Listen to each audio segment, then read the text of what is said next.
Vendez une promesse et non un moyen. Bonjour à tous les indépendants qui nous suivent sur cette chaîne YouTube. L'objectif d'aujourd'hui est de vous présenter le concept de Job to be done.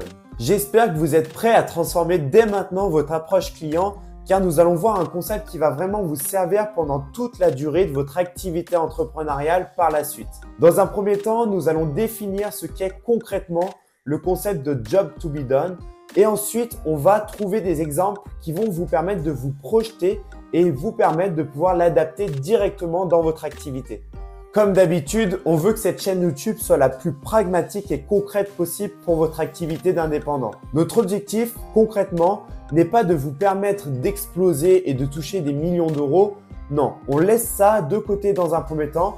Notre but concret sur YouTube dans un premier temps et avec cette vidéo est de vous permettre d'être rentable dans votre activité d'indépendant. Avant de vouloir aller toucher des millions, commençons par la base et commençons par faire des choses qui fonctionnent concrètement dans votre activité. Passons déjà de 0 à 1, puis de 1 à 10 et on aura tout le temps derrière de passer de 10 à 100 et on veut vraiment remettre des choses pragmatiques au centre de votre activité et éviter de suivre les conseils de gourous qui ne sont pas du tout adaptés à votre situation à l'heure actuelle. Maintenant que cette transition est faite, commençons tout de suite par le concept de Job to be done. Alors, que signifie concrètement Job to be done? Job to be done, c'est ta capacité à mettre en avant plutôt le but final de ce que tu vends plus que le moyen que tu vas mettre en place pour y arriver.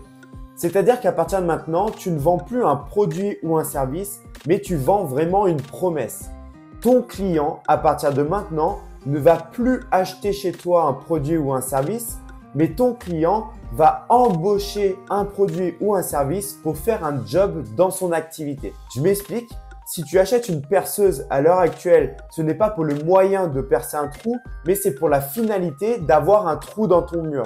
Et bien concrètement, c'est ce que tu dois te mettre en tête pour ton activité d'indépendant à l'heure actuelle. Ton client n'achète pas un produit ou un service chez toi, mais il embauche un moyen pour atteindre un but et pour atteindre une promesse finale. Pour imaginer ce concept, on va prendre l'exemple de Philippe. Admettons que le Philippe est le client idéal pour une secrétaire indépendante. À l'heure actuelle, Philippe, qu'est-ce qu'il souhaite? Philippe souhaite gagner du temps dans son activité. C'est-à-dire que Philippe, il s'en fiche du logiciel que cette secrétaire indépendante peut utiliser, mais Philippe veut juste être capable de gagner du temps au niveau administratif, au niveau de la facturation, au niveau de ses calls clients, etc., etc. Donc Philippe, la finalité est qu'il n'achète pas vraiment un logiciel d'administration, un logiciel administratif, etc., etc., mais Philippe achète un gain de temps. Prenons un autre exemple. Admettons maintenant, Philippe est le client idéal pour un consultant Google Ads. Philippe n'en a rien à faire de comment fonctionne Google Ads au niveau technique. Philippe ne veut pas spécialement comprendre quels mots-clés mettre à quel endroit, mais Philippe veut juste être capable d'être rentable avec son activité Google Ads, veut être capable de rendre, admettons, son e-commerce vraiment rentable et veut juste être capable de dire à la fin du mois, j'ai dépensé tant, est-ce que j'ai gagné plus ou est-ce que j'ai gagné moins? Et Philippe, concrètement, n'est pas du tout intéressé par l'aspect technique de Google Ads. Pour ça, c'est l'expert qui doit mettre ça en place. Donc, admettons, demain, tu es expert Google Ads. L'objectif est de mettre en avant la finalité, la promesse finale, qui est le gain d'argent et la rentabilité, plus que qu'est-ce que Google Ads au niveau technique, qu'est-ce que des mots-clés, etc., etc. Ça, finalement, ça n'intéresse pas grand monde, mais en tout cas, la rentabilité intéresse du monde. Prenons un dernier exemple. Admettons que Philippe est le client idéal pour un expert en cybersécurité. Qu'est-ce que souhaite Philippe? Philippe ne souhaite pas comprendre comment fonctionne un antivirus, comment fonctionne un système pour bloquer des mots de passe, comment fonctionne un système d'anti-intrusion, etc., etc. Philippe veut juste être capable de dormir sur ses deux oreilles en se disant que son site internet est en sécurité, que son système d'exploitation est en sécurité et c'est tout. Philippe va payer pour la promesse finale qui est de juste être capable de dormir sur ses deux oreilles. Donc demain, si tu es expert en cybersécurité, ne mets pas en avant les antivirus et tout ce que tu vas mettre en place au niveau technique sur un ordinateur, mais mets en avant concrètement que tu es capable de permettre à Philippe de dormir sur ses deux oreilles. Et c'est ça la promesse finale. Et à partir de ce moment-là, tes clients, vos clients, qu'est-ce qu'ils vont faire? Ils vont être capables de se projeter avec votre activité et d'être beaucoup plus à même de faire un premier pas envers vous. Donc, si vous avez bien compris jusque-là, le concept de Job to be done pour votre activité d'indépendant, c'est votre capacité à envoyer Philippe dans son état final, à le projeter concrètement dans son état final et ne pas prendre en compte le moyen qu'il va utiliser pour y arriver. L'analogie est concrètement entre le concept du recrutement et le concept commercial. Et on met vraiment en bloc ces deux aspects-là pour construire ce concept de Job to be done. On a le recrutement d'un côté et on a tout ce qu'on connaît au niveau commercial de l'autre. Eh bien, c'est comme si tout ça faisait un tout et le but concret de ce concept-là, c'est de vous dire que votre produit ou votre service va être embauché par une personne pour réaliser une mission au sein de la société du client, plus qu'il va être vendu pour une prestation, etc., etc. Et à partir du moment où vous avez compris ça pour votre activité, que vos clients, ils embauchent votre produit ou votre service plus qu'ils l'achètent, eh bien, c'est à partir de ce moment-là que vous allez devenir très bon au niveau de la communication et que vous allez pouvoir vendre beaucoup plus facilement votre produit ou votre service en tant qu'indépendant. Et une fois que vous avez compris ce concept, ça va favoriser quand même pas mal de choses chez vous. C'est-à-dire que rien que sur vos posts LinkedIn, quand vous allez faire du copywriting, quand vous allez écrire pour vendre, quand vous allez faire en sorte de projeter vos clients dans cet état final, vous allez être tellement meilleur que 90% des autres personnes sur ce réseau. Pourquoi? Parce que vous allez avoir cette capacité à vraiment mettre en avant cette promesse finale. Vous allez avoir cette capacité à synthétiser au maximum votre activité et aller dans la simplicité. Le concept de Job to be done, pour qu'il soit adapté à votre activité, il faut qu'il soit simple. Il faut arrêter les mots complexes. Je sais que dans votre activité, vous avez beaucoup de mots, beaucoup de jargon qui sont vraiment accessibles pour vous, mais dites-vous que vos clients n'ont pas toujours accès à ce jargon-là. Et c'est là où ça peut devenir compliqué pour la compréhension de votre activité. Donc vraiment, pour adapter ça, vous allez devenir meilleur à la fois à l'écrit via vos posts LinkedIn réguliers et via votre communication sur les réseaux sociaux. Et dans un second temps, vous allez pouvoir beaucoup mieux synthétiser à l'oral et vous allez être meilleur quand il va s'agir de vendre. Maintenant, nous allons voir des exemples concrets à mettre en place et comment vous allez pouvoir mettre en place dans votre activité ce concept précis de Job to be done. L'étape numéro 1 pour maîtriser ce concept de Job to be done, c'est votre capacité à comprendre concrètement ce que votre client veut. Et ça, c'est vraiment l'étape numéro 1. Et il n'y a pas d'autre moyen que de sonder vos clients actuels pour essayer de comprendre ça. Il va falloir être au plus proche de votre clientèle pour comprendre la véritable finalité de votre activité. Comme je l'ai dit tout à l'heure, quand on achète une perceuse, ce n'est pas pour le fait d'acheter une perceuse et de faire le trou, c'est la finalité qu'on veut. On veut un trou dans un mur. S'il y avait un autre moyen à l'heure actuelle de pouvoir faire des trous dans des murs, peut-être qu'on n'achèterait pas une perceuse, peut-être qu'on achèterait autre chose. Eh bien pour vous, c'est exactement la même chose qu'il faut mettre en place dans votre activité. Vous devez faire en sorte de comprendre quelle est la finalité, quel est cet état final dans lequel votre client veut être. On va prendre l'exemple de la méthode 365 qui est mon activité à l'heure actuelle. Pour rappel, avec la méthode 365, je permets à mes clients de générer 5 à 7 rendez-vous qualifiés par semaine avec LinkedIn. Mais ça, finalement, c'est le moyen d'un but final. Qu'est-ce que je vends concrètement avec la méthode 365?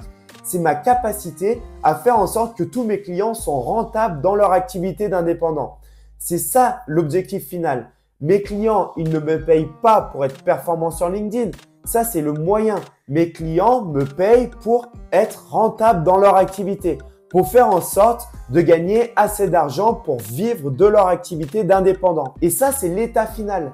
Finalement, la promesse finale de mon activité, c'est vous allez être rentable en tant qu'indépendant. Et le moyen pour tout ça, c'est d'être performant sur LinkedIn et c'est donc ça que j'intègre dans mon activité. Donc vraiment, retenez bien ça.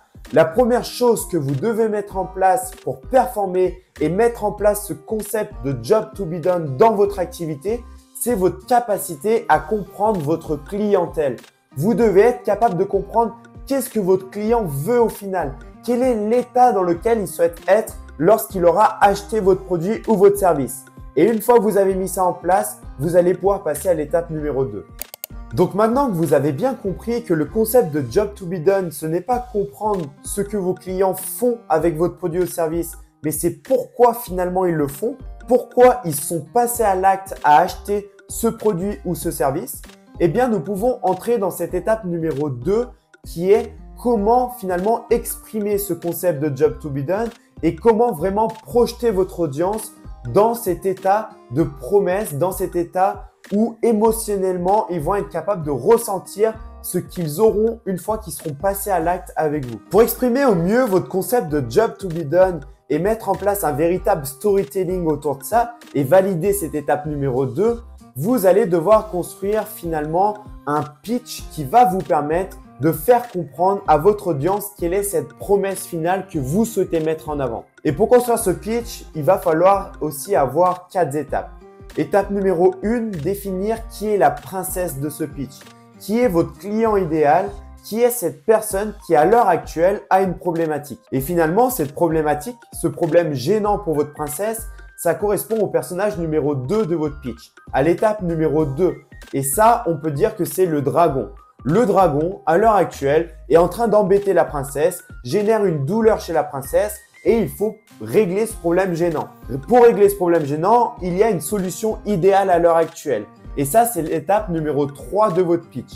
Concrètement, vous avez une princesse qui a un problème gênant. Il existe une solution idéale pour régler ce problème. Et l'étape numéro 4 de votre pitch, ça correspond à vous. Vous êtes la solution à ce problème. Vous êtes cette solution idéale. Et finalement, si vous comprenez bien tout ça, on va le transposer avec la méthode 365.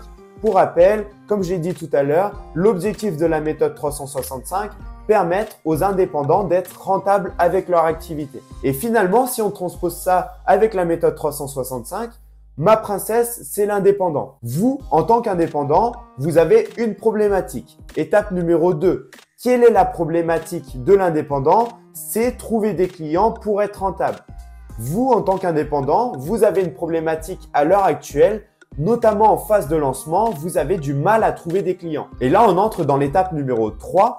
Finalement, pour trouver des clients, on a une mine d'or à l'heure actuelle, c'est LinkedIn. Vous, en tant qu'indépendant, vous avez du mal à trouver des clients, mais il existe une solution qui pourrait être vraiment intéressante pour vous, c'est de savoir utiliser LinkedIn de manière optimale. Et c'est là où on entre dans l'étape numéro 4. Pour utiliser LinkedIn de manière optimale et vous rendre rentable, il existe une solution, c'est la méthode 365. Et finalement, mon pitch pour mettre en avant mon Job to be done, c'est vous en tant qu'indépendant, notamment en phase de lancement, vous avez du mal à trouver vos clients. Et finalement, il existe une solution pour trouver des clients à l'heure actuelle, c'est LinkedIn qui est une véritable mine d'or. Ça tombe bien, c'est exactement ce qu'on fait avec la méthode 365. On vous permet d'être rentable en utilisant LinkedIn. Et là, finalement, en disant ça, ça permet vraiment à l'indépendant qui m'écoute de se projeter et de se dire « Ok, à partir de maintenant, si j'utilise LinkedIn de manière optimale, je vais être capable d'être rentable. » Donc, votre objectif aujourd'hui, pour valider les 2 premières étapes de votre Job to be done, c'est de faire en sorte de comprendre parfaitement qui est votre client et qu'est-ce qu'il souhaite, quel est l'état émotionnel dans lequel il souhaite être au final.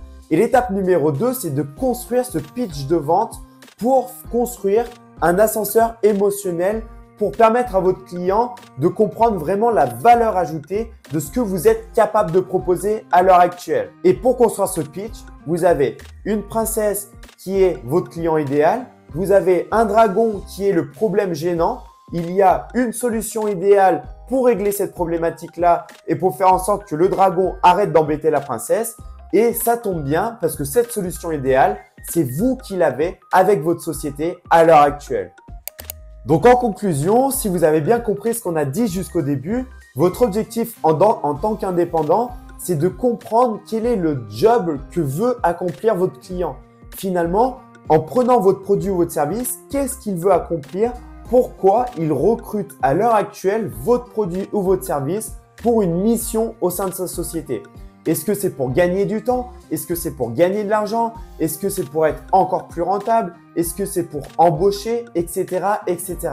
Et de cette manière-là, à partir du moment où vous avez compris le job que veut accomplir votre client dans sa société, ça va être beaucoup plus facile pour vous de construire ce pitch de vente et de vendre de manière beaucoup plus favorable.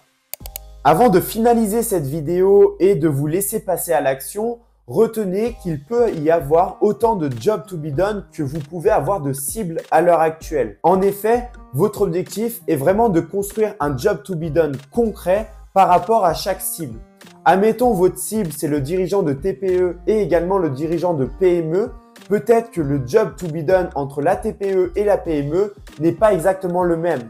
Admettons qu'au niveau de vos cibles, vous avez des hommes et vous avez des femmes, eh bien peut-être que le job to be done au final n'est pas le même pour l'homme ou pour la femme.